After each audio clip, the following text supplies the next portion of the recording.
묵도하심으로 주일 2부 예배를 시작하겠습니다.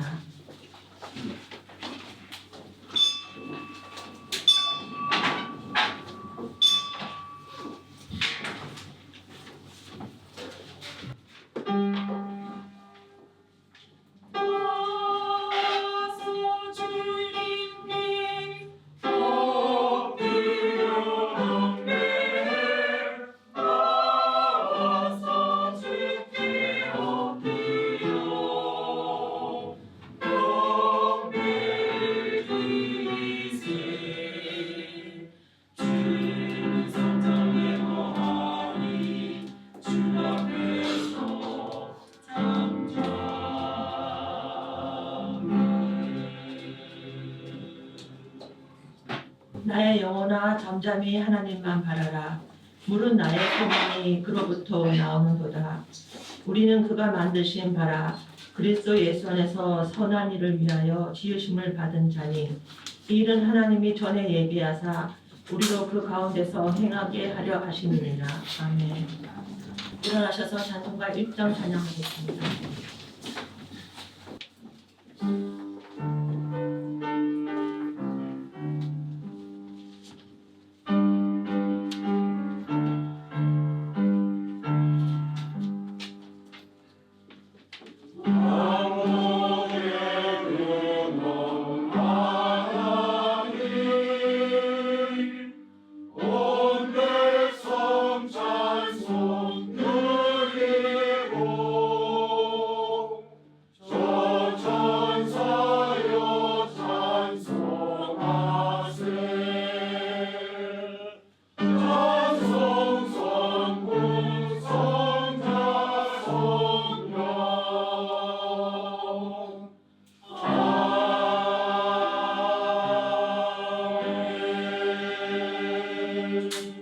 사도신경으로 신앙 고백 드리겠습니다.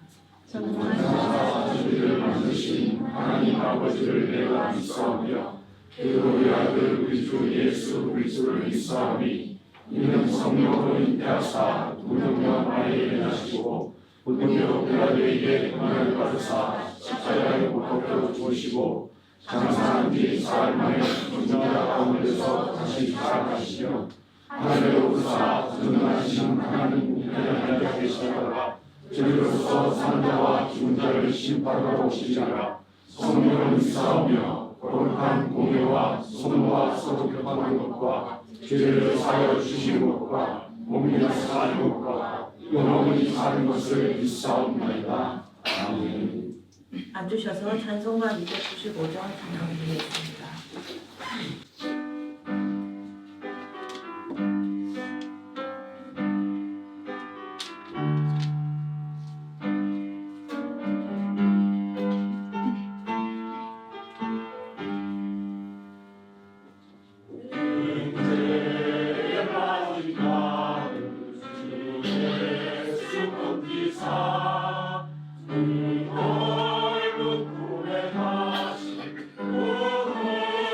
그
오늘 함께 묵상할 성경 말씀은 사도행전 6장 1절에서 7절까지입니다.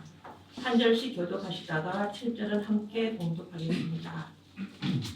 그때 제자가 더 많아졌는데 헬라파 유대인들이 자기의 과부들이 매일의 구제에 빠짐으로 히브리파 사람들을 원망하니 모든 제자를 불러들이되 우리가 하나님의 말씀을 들춰듣고 적절히 있었던 것이 나타나지 않느니 형제들아 너희 가운데서 성령과 지혜가 충만하여 칭찬받는 사람 7을 택하라.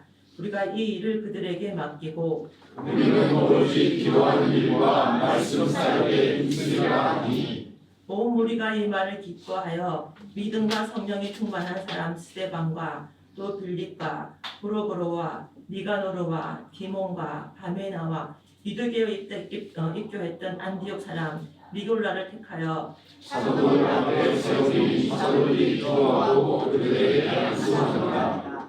하나님의 말씀이 점점 왕성하여 예루살렘에 있는 제자의 수가 더 심히 많아지고 허다한 제사장이 이루고 이 교회에 복종하더라. 아멘. 정묘경 권사님 나오셔서 저희를 위한 대표들을 주시겠습니다.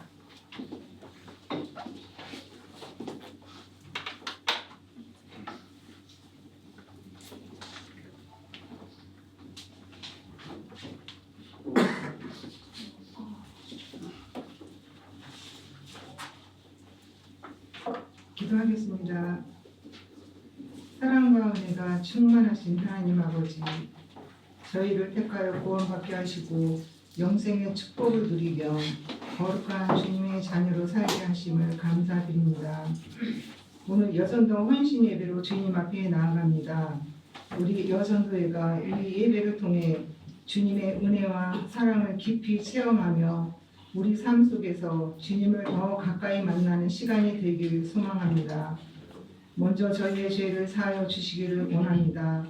저희의 더러운 허물을 가리워 주시고 하나님의 영광을 찬송하며 귀한 말씀으로 은혜 받게 하시어 하나님이 기뻐하시는 예배를 드리게 하시옵소서. 하나님 아버지, 우리 여전도회가 주님의 몸된 교회를 위해 이웃과 사회를 위해 기도로 준비하고 섬김으로 헌신하며 살아가길 원합니다.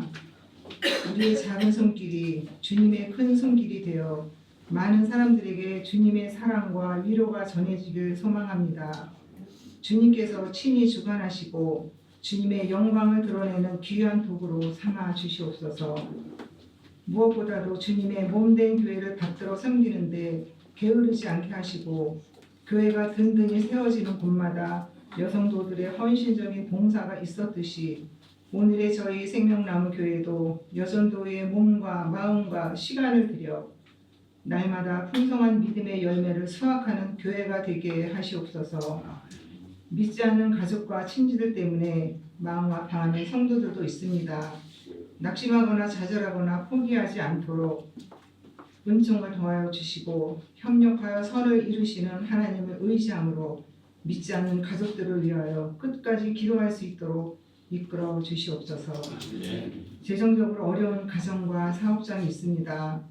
물질의 은사를 더하여 주시어서 내가 반드시 너에게 복주고 복주며 너를 번성케 하고 번성케 하여 너희 모든 쓸 것을 채우시리라는 약속의 말씀처럼 복된 가정과 사업장이 되게 하시어 주님을 위해서도 물질을 들여 마음껏 충성할 수 있도록 도와주시옵소서.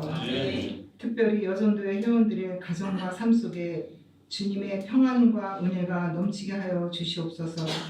각자의 자리에서 믿음의 본이 되며 가정에서는 믿음의 어머니로 신앙적인 아내가 되게 은혜 베푸시길 원합니다. 그리고 하나님을 모르고 살아가는 영혼들을 위해 기도로 섬김으로 주님의 사랑을 나누는 통로가 되게 하여 주시옵소서. 교회에서 헌신과 봉사로 부흥의 주역으로 하나님께 영광 돌리는 여전도 헌신 예배가 되기를 원합니다.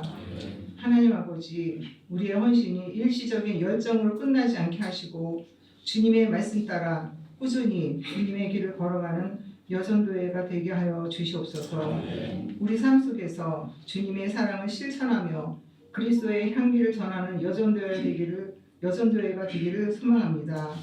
우리의 모든 기도와 예배를 주님께서 기쁘게 받아주시고 우리의 헌신을 통해 주님의 나라가 더욱 확장되게 하여 주옵소서. 오늘 주님의 말씀을 대언하시는 김성민 목사님을 기억하시고 늘 아름다운 찬양으로 섬기는 성가대와 지휘자, 주일학교 교사들, 이 헌신 예배를 준비하고 봉사하고 헌신해준 권사와 집사들 축복하여 주시옵소서. 오늘 여전도 회원들이 정성껏 찬양 특성을 준비하였습니다. 주님이 기뻐 받으시는 찬양이 되게 하시고 성도들도 마음으로 동참하게 하시옵소서. 오늘 이 예배를 통해 주님의 크신 사랑을 다시 한번 깨닫고 우리의 삶이 주님께 영광 돌리는 시간이 되게 하여 주시옵소서. 이 모든 말씀 우리 주 예수 그리스도 이름으로 기도드립니다. 아멘.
천지 만드신 주님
늘 한결같이 예배를 위해서 봉사하시는 우리 찬양팀 또 성가대 그래서 다시 한번 감사 말씀드립니다. 오늘 우리 함께 봉독한 사도행전 6장 1절에서 7절까지 말씀 당신의 그 헌신이라는 제목으로 하나님 말씀의 은혜를 함께 나누도록 하겠습니다. 헌신 예배를 드리는 우리 여전들은 임마누엘의 은혜가 넘치기를 예수 그리스도의 이름으로 축원드립니다. 헌신에 대한 명언이 있습니다. 내 몸이 피곤하면 여러 사람이 편하다라는 말입니다. 특히 가정을 섬기는 여전도의 회원 성도님들은 모두 이런 마음으로 가정을 섬기고 계실 것입니다. 이러한 헌신이 있게 가족 모두에게 안락한 쉼터이며 보금자리가 되는 것입니다. 교회에도 이런 헌신이 필요합니다. 오늘 함께 읽은 사도행전 6장 1절에서 7절 말씀은 교회가 온전히 세워지기 위해서 그리고 온전한 기능을 다하기 위해서 헌신이 필요함을 알려주고 있습니다. 교회는 어떤 곳이기에 헌신이 필요할까요? 에베소서 2장 21절 말씀을 보면 교회는 예수 그리스도 안에서 성도들이 서로 연결되어 성전이 되어가는 곳이라고 말씀하고 있습니다. 또 이어지는 22절 말씀에는 성도들이 성령님이 거하시는 처소, 다시 말해서 성전이 되기 위해서는 예수 그리스도 안에서 함께 지어져 가야 한다라고 말씀하고 있습니다. 교회는 성도들의 모임입니다. 성령님이 거하시는 성전이 되기 위해 예수 그리스도 안에서 한 믿음이 되는 성도들의 모임입니다. 이런 면에서 교회는 가정과 아주 유사합니다.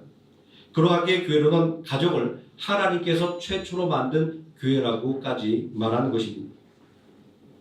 어쨌든 하나 되는 교회, 서로 연결되는 교회라는 의미에서 교회가 온전히 세워지며 제 기능을 발휘하기 위해서는 헌신이 필요한 것입니다.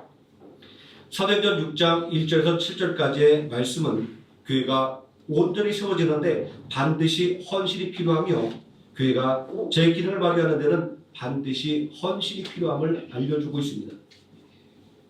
그런데 이 헌신이라는 말은 아주 거창하게 들립니다.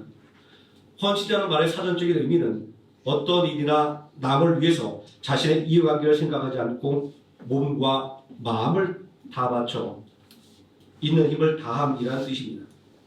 글자 그대로 풀어보면 바칠 헌자에 몸 신자를 씁니다. 내 몸 전부를 드린다라는 의미입니다.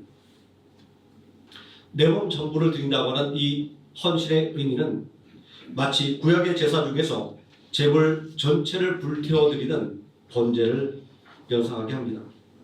아니 이것보다는 신청전에서 신처이가 아버지 신봉사의 눈을 뜨게 하기 위해서 인당수에 자기 몸을 던져 아버지의 공양미 300석을 마련한 인신공양의 이야기가 떠오릅니다. 이러한 헌신이라고 하는 단어의 의미에서 헌신에는 벌써 시작전부터 거대한 진입장벽이 느껴집니다. 헌신의 의미를 이렇게 무겁게 받아들이는 분들은 평생 그러다가 봉사를 한 번도 하지 못하는 경우가 생깁니다. 예전에 제가 잘 아는 할머니 권사님이 계셨는데 해마다 내가 조금만 젊었으면 내가 열심히 봉사할 텐데 라는 말들을 반복하시곤 했습니다. 벼랑 토끼가 죄를 넘지 못한다는 속담처럼 내가 조금만 더 젊었으면 이라는 이유를 갖기 시작하면 교회와 성도를 위한 헌신은 꿈만 꾸다가 한 번도 실천하지 못하게 되는 것입니다. 그래서 우리는 이 헌신의 의미를 재정의해 볼 필요가 있습니다. 그래야 헌신할 수 있기 때문입니다. 이 부분에 대해서는 제가 오늘 말씀을 정리할 때 다시 한번 말씀을 드려보겠습니다. 초대교회는 교회의 역사를 통틀어 모든 신앙들에게 있어서 가장 이상적인 교회였습니다. 초대교회는 마치 천국이 지상에 이루어진 것처럼 여겨지기도 했습니다. 완벽한 교회, 아무런 문제가 없는 교회, 사랑만이 넘치는 교회 등등 사도행전 2장 47절에 기록된 온 백성들에게 칭찬받으며 하나님께 인정받는 이 초대교회의 모습은 우리 모두에게 이상향으로 각인되기에 충분합니다. 그런데 이어지는 사도행전의 말씀은 이러한 우리의 환상을 여지없이 깨부숴버리고 있습니다. 사도행전이 보고하는 초대교회의 모습은 초대교회도 불완전한 교회였으며 문제가 많은 교회였으며 사랑에 목말라하는 교회였음을 보여주고 있습니다. 고린도전서 1장 11절에서 12절의 말씀에 보면 고린도 교회 안에는 파벌이 갈라져서 분쟁이 일어났습니다. 내 형제들아 글로의 집 편으로 너희에 대한 말이 내게 들리니 곧 너희 가운데 분쟁이 있는 것이라. 내가 이것을 말하거니와 나는 바울에게 나는 아볼로에게 나는 게바에게 나는 그리스도에게 속한 자라 한다는 것이니 라고 말입니다. 또 빌립보서 4장 2절 말씀을 보면 빌립보 교회에도 바울이 중재를 서야 할 만큼 큰 다툼이 있었음을 알려주고 있습니다. 내가 유디아를 권하고 순두개를 권하노니 주 안에서 같은 몸을 품으라 라고 말합니다. 마치 주일학교에서 아이들이 다투면 선생님이 두 다투는 어린 아이들에게 악수하고 화해하라는 것처럼 바울은 빌립보 교회를 향해서 이런 화해 메시지를 보내고 있습니다. 오늘 우리가 함께 나누는 사도행전 6장 1절 말씀만 해도 교회 안에 이러한 원망이 있음을 보여주고 있습니다. 예루살렘 교회 안에 발생했던 이 원망의 문제는 단순한 문제가 아니라 초대교회가 안고 있는 갈등과 다툼의 문제를 총체적으로 보여주고 있는 것이었습니다. 예루살렘 교회가 성장하면서 성도들이 많아졌습니다. 사람들이 많이 모이면 의례껏 다툼이 생기기 마련입니다. 서로 다른 환경에서 성장한 사람들과 서로 다른 생각을 가진 사람들이 모이는데 어떻게 아무런 문제가 없을 수가 있겠습니까? 말 한마디가 소원하게 들리기도 하고 스쳐 지나가는 눈빛에도 마음이 상하기도 합니다. 이런 문제는 서로를 알지 못하게 생기는 오해입니다. 하지만 성도의 온전한 교제를 통해서 이런 문제를 해소하지 못한다고 한다면 이러한 사소한 오해들은 분란을 일으키는 큰 문제가 되고 마는 것입니다. 예루살렘 교회 안에 두 부류의 집단이 있었음을 우리는 사도행전 6장 1절 말씀을 통해서 확인해 볼 수 있습니다. 한 부류는 히브리파 유대인이었고 또 한 부류는 헬라파 유대인이었습니다. 일반적으로 말하면 히브리파 유대인들은 아람어를 사용하고 유대의 전통을 지키는 부류를 말하고 헬라파 유대인들은 헬라어를 사용하고 헬라의 문화를 따르는 부류를 말합니다. 아니면 좀 더 확대해서 이렇게 볼 수도 있습니다. 히브리파 유대인은 유대 땅에 살고 있는 유대인을, 헬라파 유대인은 디아스포라 유대인을 가리키는 명칭일 수도 있습니다. 사도행전 6장 5절에 기록되어 있는 7 집사의 이름은 유대식 이름이 아니라 헬라식 이름이었으며, 심지어 니골라라고 하는 분은 유대교에 입간 안디옥 사람이었기 때문입니다. 만약에 이 헬라파 유대인을 디아스포라 유대인으로 확대해서 생각한다고 한다면 이 헬라파 과부들은 자신들의 외국에 있던 삶의 터전을 떠나서 영혼의 고향인 예루살렘 교회를 찾아온 사람들입니다. 마치 우리나라 일제강점기 때 저 사할리나 중앙아시아로 끌려갔던 어르신들이 인생의 말년에 고국인 한국으로 돌아와 공동체 생활을 하는 것처럼 말입니다. 아무튼 예루살렘 교회 안에 상이한 성장 배경을 가진 두 부류의 성도가 존재했었다라는 것을 알 수 있습니다. 이러한 상이한 배경이 예루살렘 교회 안에 분란을 만들어내었습니다. 이 분란이 났던 이유는 과거에 대한 구제가 차별적으로 이루어진다라는 것이었습니다. 사도행전 6장 1절 말씀에 헬라파 유대인들이 자신들의 과부들이 매일의 구제에 빠짐으로 히브리파 사람들을 원망하니 라고 말입니다. 이 원망이 원인이 실질적인 차별 때문일 수도 있고 아니면 심정적으로 우리가 차별받는다라고 생각했던 곳에서 나온 것일 수도 있습니다. 제가 보기에는 실질적인 차별 행위가 있었다기보다는 서로 성장 배경이 다른 사람들이 성도의 규제를 갖지 못해서 생긴 오해였을 것이다 라고 생각을 합니다. 왜냐하면 초대교회는 사도행전 2장 4절과 5절 말씀, 사도행전 4장 32절에서 반복되는 말씀처럼 서로가 자신이 가진 것을 온전히 나누는 공동체였기 때문입니다. 믿는 무리가 한 마음과 한 뜻이 되어 모든 물건을 서로 통용하고 자기 재물을 조금이라도 자기의 것이라는 이가 하나도 없었더라라고 말씀하고 있습니다. 이런 곳에서 이런 차별이 있을 거라고 생각하는 것은 그렇게 쉽지 않습니다. 하지만 여기서 중요한 것은 이런 사실관계가 아닙니다. 차별받았다고 생각하는 서운한 마음이 생겨났다고 하는 것이 중요합니다. 저는 이제 중학생, 초등학생 자녀를 키우다 보니까 이런 상황이 너무나 이해되고 공감됩니다.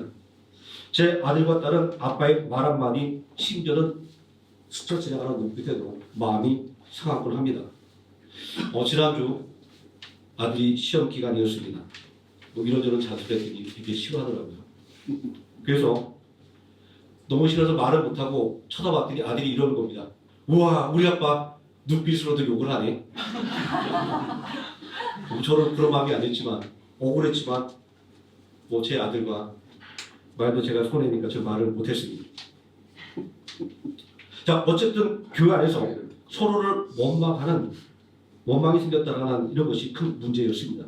왜냐하면 결국은 큰 다툼이 일어나고 말았기 때문입니다.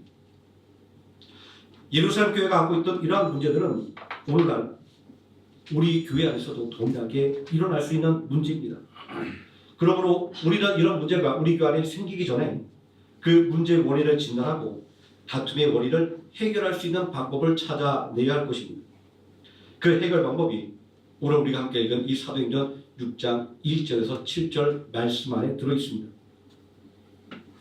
예루살렘 교회는 분열과 다툼의 문제를 어떻게 해결하고 하나가 되어서 복음을 온전히 전하는 교회가 될 수 있었을까요? 그것은 바로 예루살렘 교회 성도들이 한 주님이신 예수 그리스도를 믿으며 한 성령님의 인도하심을 따랐기 때문이었습니다. 비록 이들이 서운한 마음과 원망의 마음으로 다투기는 했지만 한 믿음을 가졌기에 문제를 해결할 방법을 찾아낼 수가 있었던 것입니다. 이들이 믿음 안에서 성령님의 인도하심을 따라 찾아낸 문제 해결 방법은 헌신이었습니다. 예루살렘 교회는 분열과 다툼의 문제를 해결하기 위해 교회와 성도를 위해 헌신할 사람을 세웠습니다. 이날 교회가 성령과 지혜가 충만한 사람을 헌신자의 기준으로 삼았다고 하는 것은 이 헌신의 목적이 교회와 성도를 섬기는 곳에 있었다라고 하는 것을 우리에게 분명하게 알려주는 것입니다. 아무튼 예루살렘 교회는 교회 문제를 해결하기 위해서 우리가 7 집사라고 부르는 섬기는 자들을 세워놓은 것입니다. 하지만 엄밀하게 말하자고 한다면 오늘날 우리가 말하는 이런 집사의 직분을 이날 만들어둔 것은 아닙니다. 다만 이들이 맡은 섬기는 일을 가리키는 단어 디아코노스가 집사 직분을 가리키는 말이 되었기 때문에 우리는 이날 7 집사를 세웠다라고 일반적으로 말한 것입니다.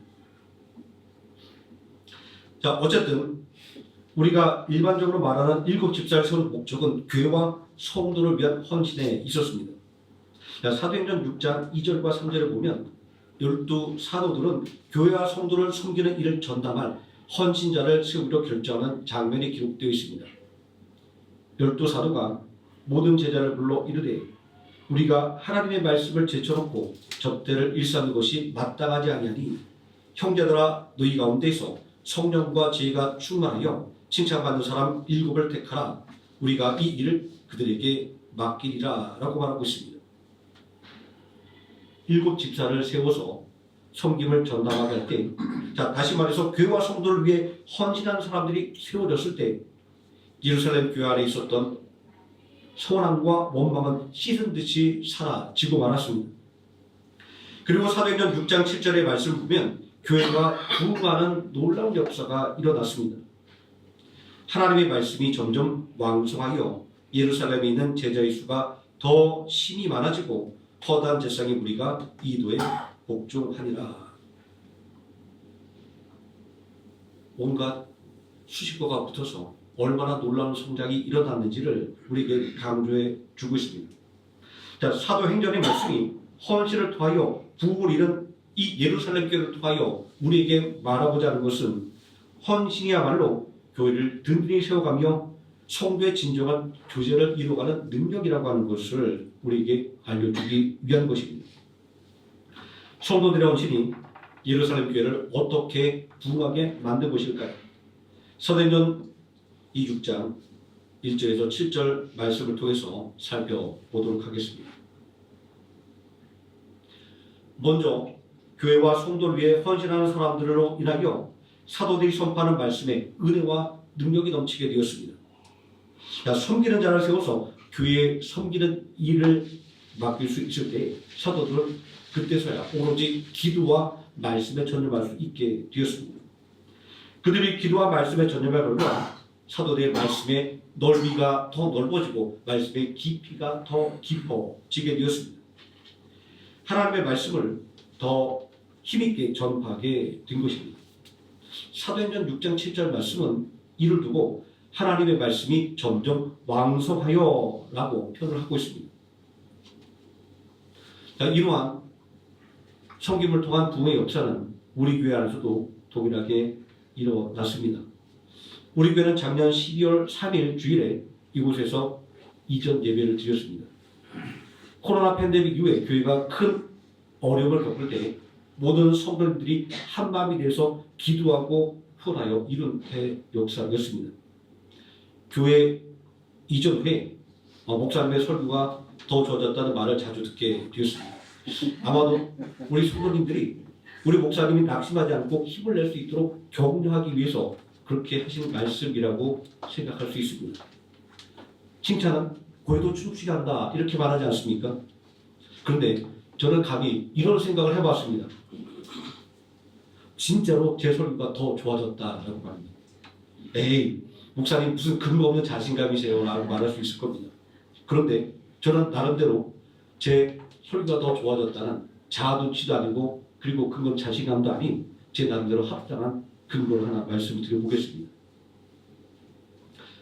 이 설교의 질과 능력은 설교의 영성과 신앙의 처음이 뒷받침이 되어야만 합니다. 다시 말하자고 한다면 설교의 수준은 설교자의 영성과 그의 신앙의 척을 뛰어넘을 수가 없다라는 것입니다. 우리 성도님들이 대부분 다 알고 있는 이야기지만 오늘 생활남교회가 이 자리에서 온전하게 뿌리낼 수가 있었던 것은 전적으로 모든 성도님들의 헌신이 있었기 때문입니다. 물심양면으로 도왔기 때문에 이루어진 일이었습니다. 자, 아무것도 없는 상태에서 또 수많은 방해 속에서 이루어진 기적이었습니다.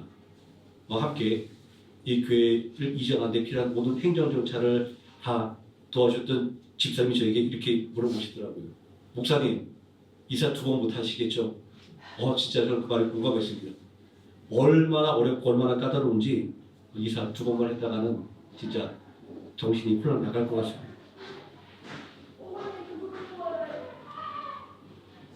목사가 성도님들의 헌신을 통하여 하나님의 살아계심과 하나님의 임마들을 매일매일 경험하게 되는데 어떻게 설교가 더 나아지지 않고 더 좋아지지 않을 수가 있습니다. 자, 교회와 성도를 위해 헌신할 때 교회가 부흥하는 역사가 일어났습니다. 사도행전 6장 7절 말씀에 예루살렘에 있는 제자의 수가 더 신이 많아지고 라고 말씀하고 있습니다. 자, 이 말씀은 고개의 억압과 방해도 불구하고 사도들이 아주 담대하게 복음을 선포했음을 알려주는 것이며 그 결과로 예루살렘 교회가 부흥하게 되었다라고 하는 것을 알려주는 것입니다. 사도행전 5장 17절 이하의 말씀을 보면 사도들은 복음을 전하는 일로 인해서 공회에 끌려가서 대제사장들에게 신문을 받았고 또 감옥에 갇히기도 했습니다. 또 예수를 전파하지 말라고 하는 협박을 받았고 채찍질도 당하기도 했습니다. 그러나 성도들의 헌신은 사도들이 낙심하지 않고 더욱더 성령으로 충만하여 믿음 위에 굳게 설 수 있도록 만들어 주었습니다. 성도들의 헌신이 없었다고 한다면 사도들의 피눈물 나는 노력도 아무런 열매를 거두지 못하게 되었을 것입니다. 예루살렘 교회의 부엌이 큰 의미가 있는 것은 단순히 성도가 늘어나는 것이 있지 않습니다. 예루살렘 교회 부엌이 참된 의미는 교회를 핍박하던 제사장들의 무리들이 복음에 복종하게 되었다라는 것입니다. 복음 전파하는 것을 방해하던 제사장들이 성도들의 헌신을 인해 변화된 교회를 통하여 복음의 능력을 깨닫게 되었음을 말하는 것이기 때문입니다. 진정한 성김이 원수의 마음까지 움직이는 능력이 되었던 것입니다. 이러한 성경을 통한 교회 부흥의 역사는 오늘날도 동일하게 일어납니다. 왜냐하면 우리가 믿는 주님이신 예수 그리스도는 어제나 오늘이나 영원토록 동일하신 분이기 때문입니다. 작년 12월 3일 이전 예배를 드린 후에 생명나무교회는 그동안의 어려움을 극복하고 이제 성장하는 교회가 되었습니다. 교회 이전의 시점인 12월 3일과 비교해 보면 오늘까지 교회 재정인원이 15분이 더 늘었습니다. 이러한 교회 성장은 모든 성도님들이 한 마음으로 교회를 온전히 섬기고 또 서로 섬기는 성도의 교제를 함으로 이루어진 일이었던 것입니다. 우리 모두의 헌신이 교회를 든든히 세우고 교회를 부흥하게 만드는 원동력임을 실제적으로 확인하고 있음에도 불구하고 우리에게 있어서 헌신은 언제나 어렵기만 느껴집니다. 헌신은 특별한 은사를 받은 사람만이 하는 것이다 라는 단정을 하곤 합니다. 왜냐하면 오늘 말씀에 등장하는 7 집사의 활약은 헌신은 특별한 사람만이 하는 것이다 라는 생각을 갖기에 충분하기 때문입니다. 사도행전 6장 8절 말씀에 보면 스데반 집사는 은혜와 권능이 충만하여 큰 기사와 이적을 민간 행하는 능력자였습니다. 또 사도행전 6장 10절에 보면 지혜와 성령으로 충만한 사람이었습니다. 그리고 사도행전 7장 이하의 스데반의 설교를 보게 되면 그는 복음을 전파하는 복음의 직인이었으며 그리고 위대한 설교자였음을 볼 수 있습니다. 사도행전 8장 4절 이하의 말씀을 보면 빌립 교사는 복음을 전하는 복음의 직인이었습니다. 그도 귀신을 쫓아내고 병든 자를 고치는 기적을 베풀었습니다.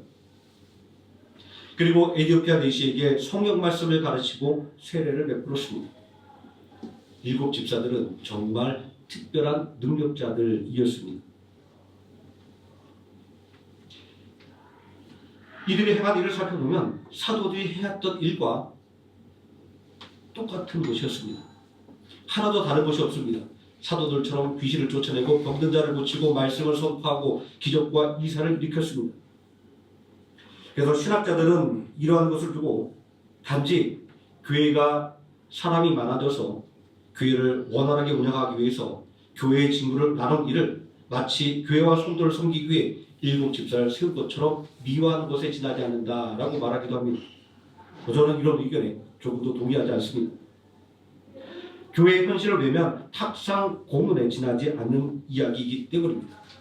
하지만 이러한 주장을 뒤집어 보면 이러한 의미가 있습니다. 헌신의 가치가 사도의 직무와 동일한 것이다 라고 말합니다. 사실 사도의 임무 중에서 가장 중요한 것은 말씀 선포라고 할 수 있습니다. 하지만 이 말씀 선포는 우리가 말씀의 봉사라는 말로 바꿔 말하기도 합니다. 사실 사도의 임무에 있어서 가장 중요한 이 말씀 선포라고 하는 말을 말씀의 봉사라는 말로 바꿔 말할 수 있다고 한다면 헌신의 가치가 얼마나 큰 것인가라고 하는 것을 우리는 분명히 알 수 있을 것입니다. 다시 말하자고 한다면 교회 안에서 필요에 따라서 직분이 나뉜 것뿐이고 또 받은 은사가 각기 다르지만 모든 직분과 은사는 동일하게 교회를 섬기기 위해서 주어졌다고 하는 것을 말하고 있는 것이기 때문입니다. 목사라서 특별한 능력을 받은 것이 아니고 성도라서 아무런 능력을 받지 못하는 것이 아닙니다. 목사나 성도나 하나님 앞에서는 모두 다 동일한 한 명의 성도에 지나지 않습니다. 이제 말씀을 시작할 때 미뤄두었던 이야기를 정리하고자 합니다. 헌신의 의미를 재정의한다라고 말씀을 드렸습니다. 사도행전 6장 2절에서 집사를 세운 목적은 사도들이 하나님의 말씀을 제쳐놓고 접대를 일삼는 것이 마땅하지 않기 때문이다 라고 말씀하고 있습니다. 이 말씀을 통해서 본다고 한다면 헌신의 목적은 하나님의 말씀이 온전하게 전파될 수 있도록 돕는 모든 행위를 총망라하고 있는 것입니다. 일곱 집사의 면면이 대단한 영향을 가졌지만 중요한 것은 그들을 세운 목적이 교회와 성도를 위한 헌신이었다는 것입니다. 이들을 세운 목적을 개역 성경은 접대를 위한 것이다 라고 번역을 하고 있는데 영어 성경에서는 서브 테이블이라는 말로 번역을 하고 있습니다. 교회 공동체의 식사를 돕는 행위를 말합니다. 영어에서 서브는 봉사하다라는 기본 의미를 갖고 있습니다. 여기서 파생된 단어들이 있죠. 서비스, 서빙 이런 단어들입니다.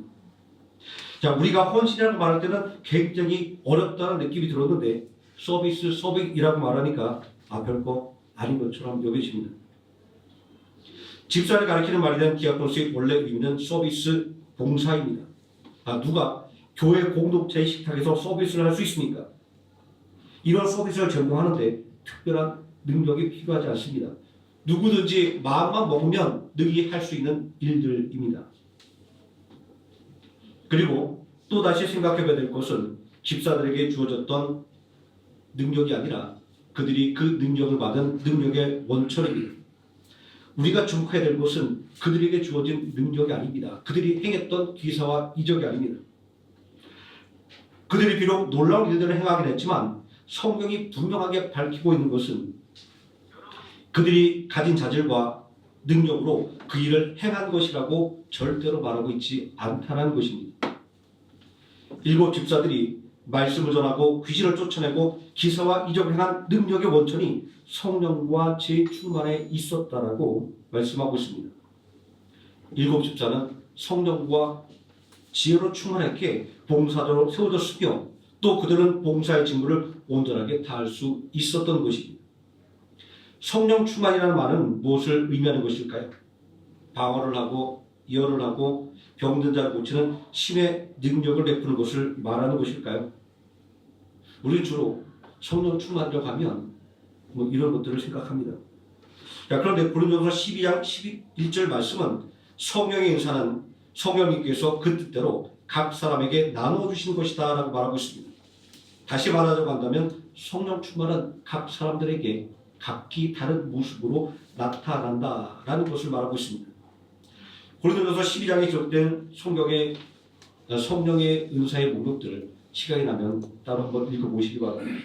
그리고 로마서 12장에 기록된 성령의 은사의 목록들은 아주 다양하고 잡다기도 합니다. 심지어는 두 군데 기록되어 있는 성령의 은사가 서로 일치하지 않습니다. 어떤 은사는 오늘날 찾아보기 힘든 은사이기도 하고 또 어떤 은사는 오늘날 계속해서 우리에게 주어지는 은사이기도 합니다. 이런 말씀이 의미하고 있는 것은 성령 충만이라고 하는 것은 성도로서의 온전한 삶을 살기 위해 노력하는 모든 사람은 이미 성령 충만을 받은 사람이라고 하는 것을 우리에게 알려주고 있는 것입니다. 지혜도 마찬가지입니다. 지식은 모두가 동일하지 않습니다. 많이 배운 사람, 적게 배운 사람, 똑똑한 사람, 무식한 사람으로 나눠 이야기할 수 있습니다. 하지만 지혜에 있어서만큼은 모든 성도는 동일하게 지혜를 충만하게 받은 사람입니다. 어떻게 우리 모든 성도들은 지혜를 충만하게 받게 되었을까요? 잠언 9장 10절 말씀은 지혜로 충만해지는 방법을 우리에게 알려주고 있습니다. 여호와를 경외하는 것이 지혜의 근본이요 거룩하신 자를 아는 것이 명철이니라 라고 말합니다. 예수 그리스도를 믿는 모든 성도는 이미 성령 충만을 받았으며 지혜로 충만한 사람인 것입니다. 그러면 이제 다시 한번 생각해 보겠습니다. 누가 헌신할 자격이 있는 사람입니까? 누가 성령과 지혜로 충만한 사람입니까? 예수 그리스도를 믿는 우리 모든 성도입니다. 그러므로 우리 모두는 교회와 성도를 위해 헌신할 자격을 갖춘 사람들입니다. 그 능력을 충분히 받은 사람들입니다. 그런데 사실 우리 모두는 이미 교회를 위해서 성도를 위해서 헌신하고 있었습니다. 각기 받은 은사대로 각기 받은 재능대로 말입니다.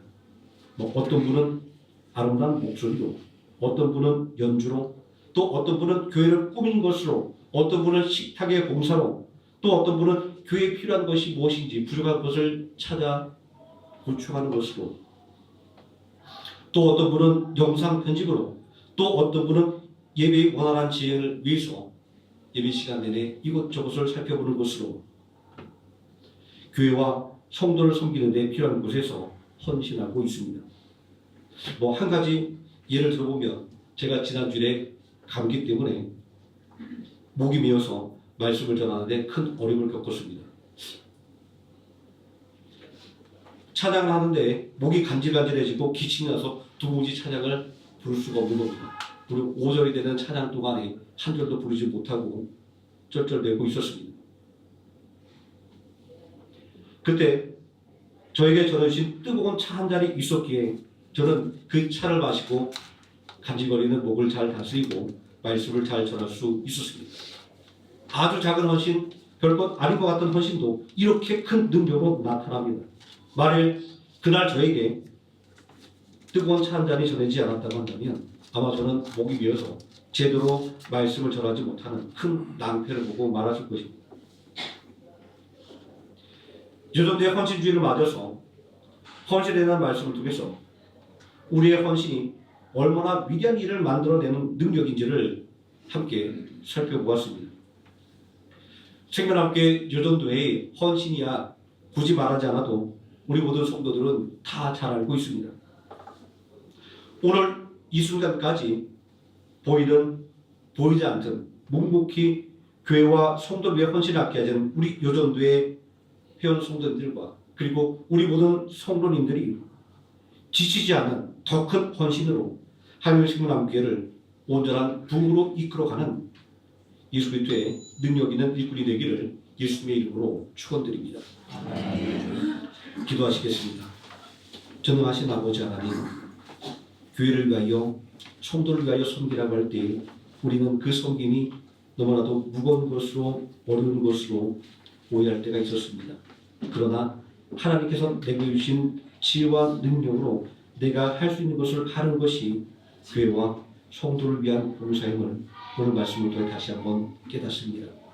하나님 앞에서 예수의 몸된 교회를 세우며 또 예수의 지체가 된 성도들을 온전히 위로하는 데 우리의 말과 그리고 우리들의 모든 행위들이 온전히 그들을 섬기며 그들을 위로하며 그들에게 세임을 주는 능력이 될 수 있음을 오늘 말씀을 통해 다시 한번 배우게 될 테니 아버지 하나님, 우리가 담대하게 교회를 위하여 성도를 위한 헌신의 자리에 서게 하여 주시기를 원합니다.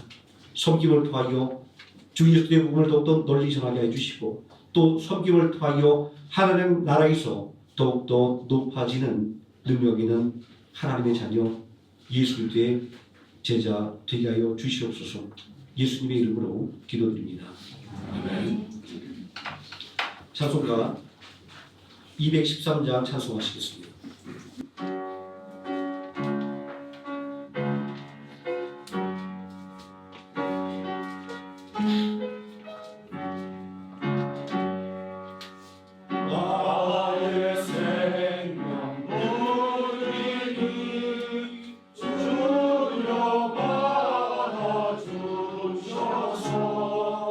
세상 살아갈 동안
여전대 헌신예배 봉헌을 위해서 우리 권사회의소 특주가 있겠습니다. 김희정 고사님, 송부정 고사님, 장수정 고사님 참전주입니다. 오랫동안 많이 연습을 하셨는데 우리 성도들 앞에서 특별 연주하기가 마음이 너무 떨린다고 합니다. 혹시 실수한다고 하더라도 은혜로 아멘으로 받아주시면 좋겠다라고 저에게 꼭 그렇게 각오를 해달라고 부탁하셨습니다. 우리 고사님들의 우리 특별 연주 이 경청하는 마음으로 또 하나님의 은혜가 이 시간을 통해 더욱더 임하기를 바라는 마음으로 함께 듣기로 하겠습니다.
네, 감사합니다. 그리고 권사님 굉장히 많이 떨리시는가 봐요. 제가 교회에서 사내 연습할 때 들었는데 오늘 연주하신 것보다 몇 배 훨씬 더 잘하시거든요. 권사님들도 우리 성도들 앞에서 하시기가 좀 이렇게 많이 긴장되셨나 봅니다. 그래도 떨리는 마음이지만 주저하지 않고 또 예배를 위해서 또 여전대 헌신제를 위해서 이렇게 숨겨주신 우리 권사님께 다시 한번 감사의 말씀드리고 한번 격려의 박수 드리겠습니다.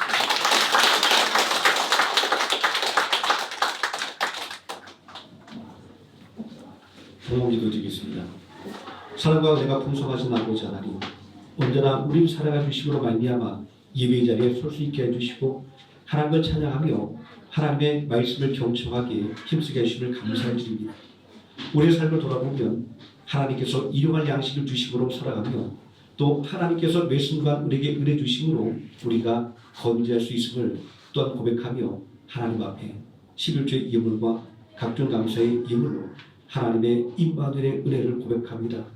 전능하신 아버지 하나님, 세상의 물질이 아니라 오직 하나님께서 우리에게 주신 그 은혜를 고백하며 또 인정하는 믿음의 예물을 하나님 앞에 드렸사오니 이 믿음의 고백 위에 놀라우신 하나님의 축복이 30배, 60배, 100배 넘쳐나게 하여 주시옵소서. 전능하신 아버지 하나님, 우리 모든 성도들의 가족 위에 하나님의 강한 손이 함께 하셔서 악한 원수막이 조금 더 틈타지 못하게 해주시고 하나님의 은혜와 평강만이 넘치는 귀한 가정 되게 해주시고 사랑과 희락과 화평으로 모든 이웃에게 본되는 가정되게 하여 주시기를 원합니다. 아버지 하나님, 우리 성도들 직장에서 온전히 붙잡아 주시옵소서. 많은 회사들이 어려움을 겪고 있으나 우리 성도들을 통하여 그 회사들이 어려움을 이겨내고 더욱더 든든히 서가는 능력 있는 직원이 되게 하여 주시고, 또한 말과 행실을 통하여 하나님의 살아계심을 온전히 증거하며 하나님을 믿는 하나님의 자녀는 세상 사람과 다르다고 하는 것들을 아버지 하나님 삶으로 온전히 증거할 수 있게 하여 주시고, 그리하여 회사에서 더욱더 귀하게 쓰임받으며 높임받는 은혜의 역사가 넘쳐나게 하여 주시기를 원합니다. 아버지 하나님, 우리 성도를 격려하는 기업과 사업장이 함께해 주시기를 원합니다. 때로는 우리가 감히 넘지 못할 문제가 앞을 가로막기도 하고, 그리고 커다란 낙심이 찾아오기도 합니다. 그러나 낙심하지 말고 절망하지 말게 해주시고, 오늘까지 이끌으신 하나님의 은혜와 능력을 생각하며 주님의 손을 붙잡고 담대하게 기도하며 나가게 하여 주시옵소서. 믿음으로 나갈 때 하나님, 이 모든 문제가 변하여 보게 되며 모든 장애물들이 오히려 더 높이 도약할 수 있는 디딤돌이 될 줄 믿습니다. 아버지 하나님, 주 앞에 드려진 이 예물이 주님의 몸된 교회 하루의 생명함께를 더욱더 든든히 세워가는 능력 있는 물질이 되게 하여 주시고, 또 이 예물을 통하여 죽어가는 영혼들에게 온전히 복음을 전하며 생명함께가 후원하는 선교의 기간들을 더욱더 풍성하게, 그리고 더욱더 제대로 도울 수 있는 능력 있는 물질이 되도록 축복하여 주시옵소서. 예수님의 이름으로 기도드립니다. 아멘. 생명함께 예배에 함께해 주신 모든 성도님께 감사 말씀드립니다. 필요한 것이 있거나 또 등록을 원하시는 분은 입구에 계신 안내 위원이나 저에게 도움을 받으시기 바랍니다. 점심 식사가 준비되어 있습니다. 한 번도 빠짐없이 성대 교제를 나누시기 바랍니다. 그리고 여전도에서 떡을 준비해 주셨습니다. 또 맛있게 드시고 여전도회가 또 하나님께 귀하게 쓰임받는 부서가 될 수 있도록 기도해 주시면 고맙겠습니다. 대학 입시를 준비하는 학생들을 위해 기도 부탁드립니다. 설혜인, 이동원, 한소희, 황미서 계속 기도 부탁드립니다. 주일학교 및 중고등부 교사를 모집합니다. 위에서 기도해 주시기 바랍니다. 청년부 모임을 위해서 계속 기도 부탁드립니다. 10월 하반기 신방을 위해서 기도를 준비해 주시기 바랍니다. 남전대 헌신제회 11월 10일, 11월 둘째 주 예정되어 있습니다. 기도 준비해 주시기 바랍니다. 주일학교에서 매년 11월에 보안을 방문합니다. 그때 필요한 후원금과 그리고 물품들을 위해서 기도해 주시고 또 불신자매들을 후원해 주시면 고맙겠습니다. 다 함께 자리에서 일어나셔서 635장 찬송하시겠습니다.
지금은 우리를 권하신 예수 그리스도의 의뢰와 우리를 권하기 위하여 독생자 예수 그리스도를 아끼지 않고 십자가에 내어주신 성부 하나님의 사랑과 오늘도 우리와 함께 동행하시는 성령 하나님의 임마누엘이 예수 그리스도의 몸된 교회와 예수 그리스도의 지체된 성도를 위하여 헌신하기를 다짐하는 모든 성도들 머리 위에와 하루의 생명 함께 머리 위에 지금부터 영원토록 함께 계실지어다. 아멘.